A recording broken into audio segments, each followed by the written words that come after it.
Radhe Radhe friends, welcome to Sara classes.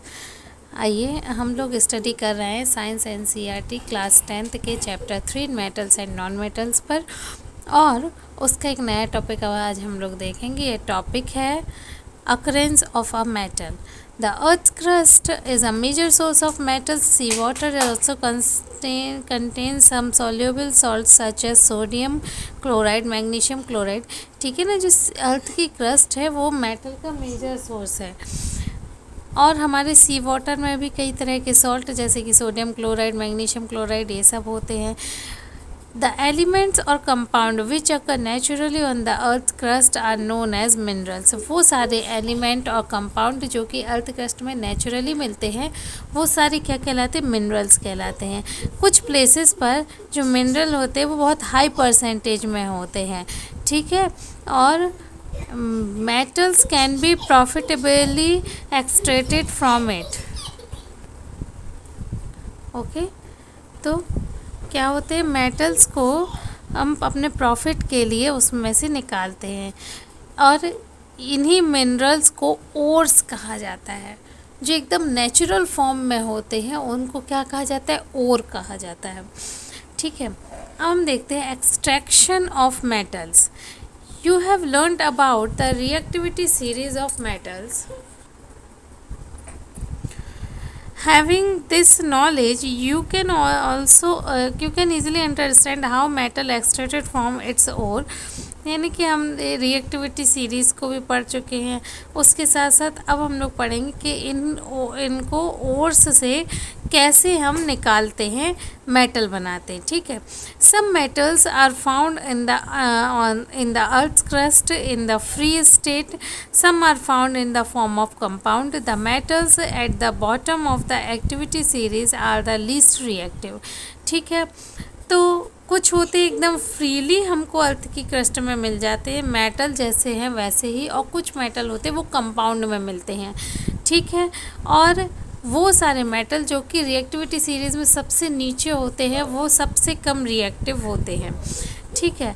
They are often found in a free state, और वो सब भी कैसे मिलते हैं? फ्री स्टेट में मिलते हैं। जैसे कि गोल्ड है, सिल्वर है, प्लेटिनम है, ठीक है, कॉपर है, ये सब क्या होते हैं? फ्री स्टेट में होते हैं। कॉपर और सिल्वर को कंबाइंड स्टेट में भी, जैसे सल्फाइड और ऑक्साइड ओर में भी मिल पाया जाता है। द मेटल, ओके, सल्फाइड और ऑक्साइड की ओर्स में मिलते हैं। The metal at the top of activity series जैसे कि सोडियम, पोटेशियम, कैल्शियम, मैग्नीशियम, ठीक है ना, एल्यूमिनियम, ये सब क्या होते हैं? They are never found in the nature as free element. ये सब फ्री एलिमेंट में नहीं होते। अब ऐसा क्यों है कि ये फ्री एलिमेंट में नहीं है? ऐसा इसीलिए है क्योंकि ये बहुत तेज़ी से रिएक्ट करते हैं। अब यदि ये फ्री कंडीशन में होंगे तो बहुत तेज़ रिएक्ट करेंगे, और कई एक्सप्लोजिव रिएक्ट भी करते हैं, जैसे कि पोटेशियम और सोडियम है, ये एक्सप्लोजन के साथ हीट को क्रिएट करते हुए करते हैं, ठीक है। The metal in the middle of the activity series यानी कि जिंक, आयरन, लेड, ये सब क्या होते हैं? मॉडरेटली एक्टिव होते हैं। They found in the earth crust mainly as oxide, sulphide और कार्बोनेट, ठीक है ना। और ये जो होते हैं जैसे कि जिंक हो गया, आयरन हो गया, लेड हो गया, ये सब क्या होते हैं कि कम रिएक्टिव, यानी कि मिडिल होते हैं, ना बहुत कम ना बहुत ही ज़्यादा। तो ये ऑक्साइड के फॉर्म में हमको मिलते हैं, ठीक है ना। You will also find that the ore of many metals are oxide. This is because oxygen is a very reactive element and is very abundant on the earth, ठीक है ना। और हम बहुत सारे जो मेटल की हम बात करते हैं तो वो ऑक्साइड्स की ओर में होते हैं, ठीक है। तो ये जो ऑक्साइड है, ऑक्साइड किससे? ऑक्सीजन से ही बना है, यानी कि ऑक्सीजन भी बहुत ही मेन एलिमेंट है अर्थ का, ठीक है। Thus, the basic of reactivity, we can group the metals into the following three categories, ठीक है ना। मेटल ऑफ लो रिएक्टिविटी, हम इनको 3 कैटेगरी में डिवाइड करते हैं। जो वो मेटल जो कि लो रिएक्टिविटी में है, वो मेटल जो कि मीडियम रिएक्टिविटी करते हैं, वो मेटल जो कि हाई रिएक्टिविटी करते हैं। Different techniques are to be used to for obtaining the metals falling in each category, ठीक है ना। तो अलग अलग टेक्निक्स से ही हम मेटल फाइंड करते हैं हर कैटेगरी की, ठीक है।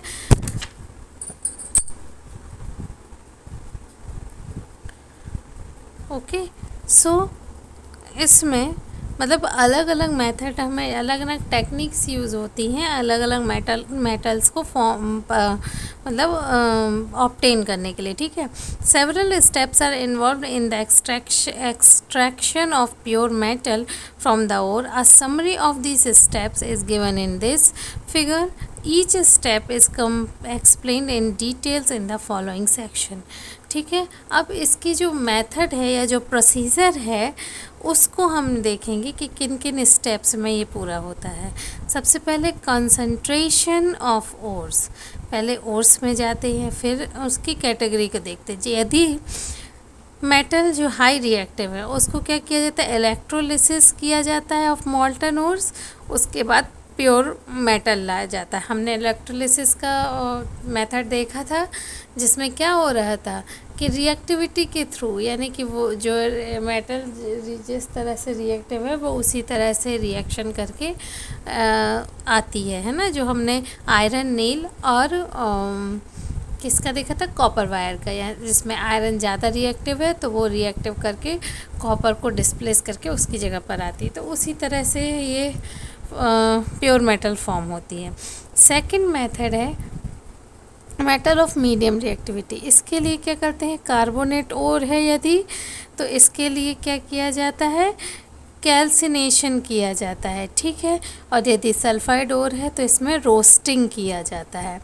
जब उसके बाद जो हमें ऑक्साइड के फॉर्म में एक मेटल मिलती है उसको रिडक्शन टू मेटल, इसके लिए हम फिर मेटल में रिडक्ट करते हैं और एक उसको प्योरीफाई करके एक मेटल पाते हैं। अब है last metal of low reactivity. वो मेटल जो कि सबसे कम रिएक्टिव है वो सल्फाइड ओर में रहता है, उसको रोस्टिंग करके मेटल करके रिफाइन करके उसको प्योर फॉर्म में लिया जाता है।